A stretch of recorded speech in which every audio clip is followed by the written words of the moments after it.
Welcome to Cheater Confessions. Let's get started with today's story. I was supposed to be getting married in 7 months. Natalie and I had been together for almost 4 years, engaged for 1. She was everything I thought I wanted. Smart, beautiful, funny. We had built a life together, a future. The wedding venue was booked, the invitations were printed, and we were counting down the days. But then, Vegas happened. Natalie and her girlfriends planned a trip to Las Vegas, just a little last hurrah before she became a married woman, or so she told me. I didn't think much of it. I trusted her. I believed in us. She left on a Friday morning, and we both joked about how she should stay away from the slot machines or she'd never stop playing. We hugged at the airport, and she promised to call me when she landed. Little did I know that goodbye hug was going to be one of our last moments of real affection. The first day she was gone, everything seemed normal. She texted me a couple of times to say she had arrived and that she and her friends were heading to some dinner show. I told her to have fun and to send me a few pictures if she remembered. But the second day, things felt different. She was responding less to my messages, sometimes hours later, or not at all. I figured she was just busy having fun, so I didn't push it.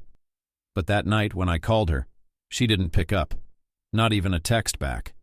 That uneasy feeling in my gut started to grow. Then on Sunday morning I got a call from my friend, Eric. He lived in a city near mine, and we hadn't talked in a couple of weeks, so I was a little surprised to see his name pop up. But the moment I answered, I could tell something was off. His voice was tense, like he didn't want to be making this call. "Kevin," his voice was serious, almost hesitant. "I don't know how to say this, but I saw Natalie last night." I frowned, sitting up straighter.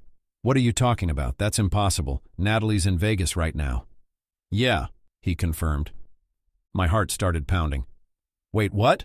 You're in Vegas too?" "Yeah, man. I came for a friend's bachelor party," he said. "And I saw her. She wasn't alone." A cold feeling spread through my chest.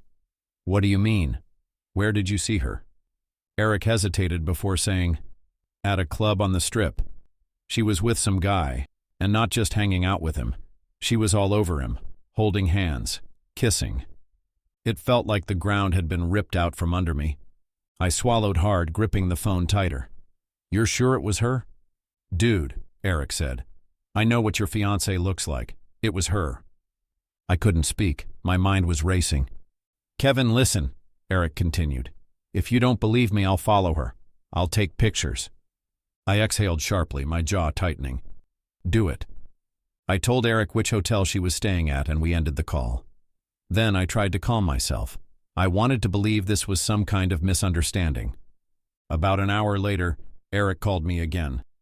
"Kevin," he said in a hushed voice, "I just spotted Natalie at the pool area of her hotel.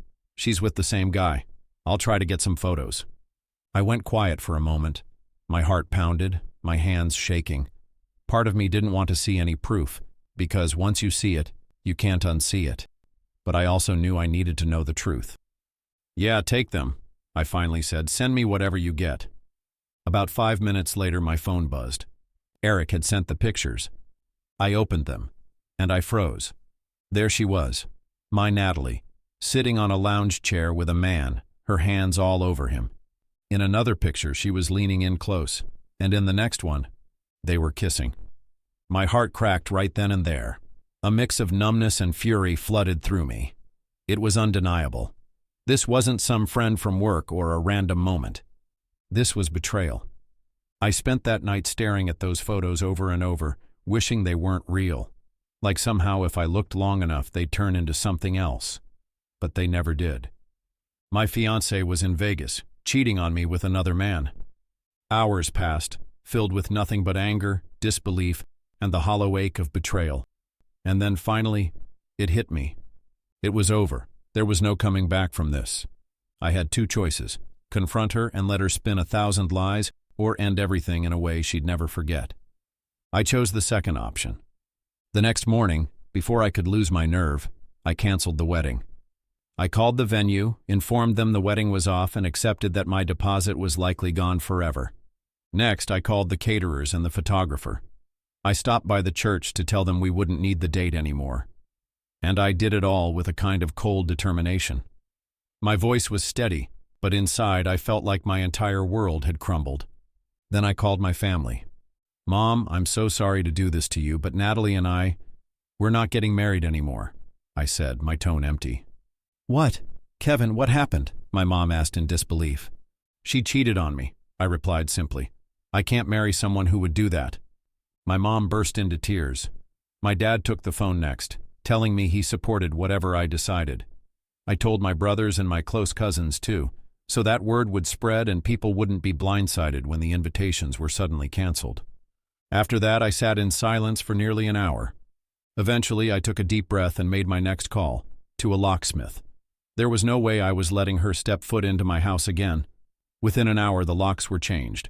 Her keys were now useless. Then I started packing. Every single thing of hers, her clothes, her shoes, her makeup, even the little decorative things she had placed around the house, everything went into boxes. As I packed, I felt the weight of what had happened settle over me. This was real. She was gone, and I was making sure she stayed that way. But there was one box that was different from the rest. I had printed the photos that Eric sent me, the undeniable proof of her betrayal, and I placed them right on top of her other stuff, making sure they would be the first thing she saw when she opened the box. Then, I taped the box shut and wrote in bold letters across the top, "Open me." That was going to be the first thing she saw when she returned. By the time I finished, the house felt empty. It no longer felt like ours. It was just mine now. She was coming back from Vegas tomorrow evening, and I wasn't planning on being there when she arrived.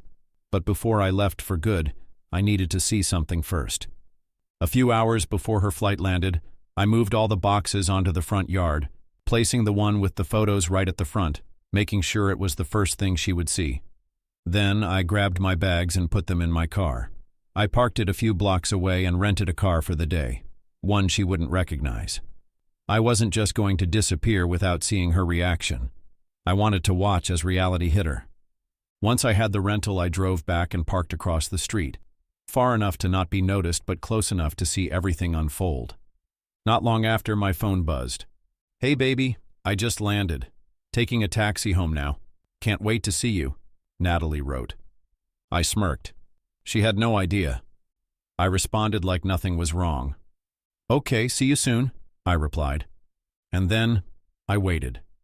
15 minutes later, a yellow taxi pulled up in front of the house. Natalie stepped out, dragging her suitcase behind her. The moment her eyes landed on the boxes sitting on the front lawn, she froze. Even from my car, I could see the panic setting in. She hesitated for a moment, looking around as if trying to make sense of what was happening. Then, she dropped her suitcase and ran to the front door. She fumbled with her keys, trying to unlock it. When the door didn't budge, she tried again. And again. Then she started banging on the door, slamming her fists against it. "Kevin! Kevin, open the door!" she screamed. "Kevin, what the hell is going on? Open the door!" I sat back in my seat, watching silently. After a few moments of desperate knocking, she turned back to the yard. That's when she spotted the box at the front, the one labeled, "Open Me." I could see her chest rising and falling rapidly. Hesitantly, she bent down, ripped the tape off, and opened it. And then she saw the pictures. I watched as she pulled them out, flipping through them, her hands trembling. Her expression changed instantly, from confusion to horror.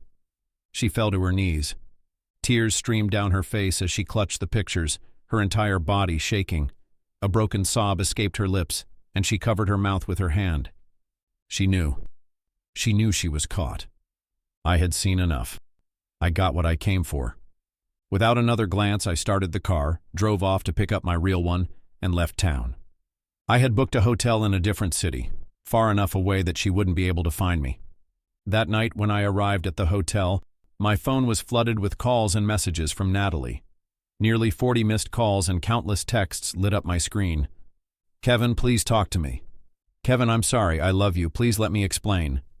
But I didn't respond. I wasn't interested in her excuses. Now, it was time for step 2 of my plan. Let the world know exactly why our wedding was canceled. I forwarded the incriminating photos to her parents and all our mutual friends, everyone who was supposed to attend our wedding. Along with them, I attached a short message. "Natalie cheated on me in Vegas. Here's why the wedding is off. This is who she really is. Within minutes, my phone started buzzing with responses. Some were filled with shock and outrage. Others were messages of sympathy, people apologizing for my heartbreak. For a brief moment, guilt crept in. What I did was brutal. I cut her off, changed the locks, left her things outside, and then exposed her infidelity to everyone. But the part of me that had been shattered by her betrayal didn't care. I wanted the truth out there. I wanted everyone to know she wasn't the victim. A few weeks passed, and to my own surprise, I was happy. With time, I realized I didn't miss her. I missed who I thought she was. Eventually, I sold the house too. There was no reason to hold on to something that no longer meant anything to me. For the first time in months, I felt like myself again. No longer drowning in betrayal. No longer carrying the weight of what she had done. I had even started dating again. Not seriously, but enough to remind myself that there were still good women out there.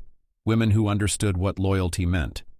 One day I got a call from Eric, the same friend who had snapped the damning photos in Vegas. "Hey Kevin," he said, "how are you holding up?" "I'm good, Eric," I replied. "Really, I'm in a much better place now." "Glad to hear that, man," he said. "I'm sorry about how everything went down, but at least you know the truth." "Yeah, no regrets, Eric," I told him. "Thanks for everything you did. If it wasn't for your honesty, I might have ended up marrying someone who didn't value me." We talked for a while about life and work. I felt a surge of gratitude. Even though his news had destroyed my engagement, Eric's actions had saved me from a future built on lies. I would always be thankful for that. Then, one evening, there was a knock on my door. I wasn't expecting anyone.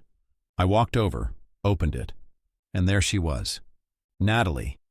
She looked different, not the confident, put-together woman I once knew. Her hair was a mess. Her eyes were swollen like she had been crying for days. She looked desperate. I crossed my arms. "How did you find me?" I asked coldly. She hesitated before admitting, "I hired a private investigator." My eyebrows shot up. "Seriously?" She nodded, shifting nervously. "I had to see you. I had to talk to you." I leaned against the doorframe. "About what?" "Kevin, why did you disappear?" she asked, her voice shaky. I let out a small laugh. Was she serious? "You know why," I said flatly. Tears welled up in her eyes. "I made a mistake. I was drunk. I wasn't thinking." I cut her off with a bitter chuckle. "Save it, you knew exactly what you were doing." Her lip trembled. "I was scared, okay?" she cried. "Scared of commitment, of marriage. I got caught up in the moment." I scoffed. "Yeah? And how long did that moment last?" I asked. "A few hours? The whole night? The whole trip?" She opened her mouth, but no words came out. She had no excuse. I shook my head. "You weren't scared of commitment, Natalie. You were selfish. You wanted the wedding, the ring, the future, but you didn't want the responsibility that came with it." She sniffled, wiping her face. "Kevin, I love you." I stared at her. She still didn't get it. "No, you don't," I said simply. "You loved the idea of me, the security, the wedding, but not me. If you did, you wouldn't have done this." Her hands clenched into fists. "I was drunk," she whispered. "I wasn't thinking straight." I let out a breath, shaking my head. Being drunk doesn't erase your commitments. It doesn't make you forget the person waiting for you at home. It just makes it easier to do what you already wanted to do. And by the way, you weren't drunk when you were kissing him by the pool, so cut the BS. She flinched like my words physically hit her. "I miss you," she whispered. I stayed silent. She took a step closer. Too close. "Can't we talk?" she begged. "Can't we fix this?" I took a step back. "No, Natalie. We're over. We've been over since the moment you kissed that guy." Her face crumbled. She knew I meant it. She let out a broken sob. "Please." I stared at her one last time. This was the woman I was going to marry.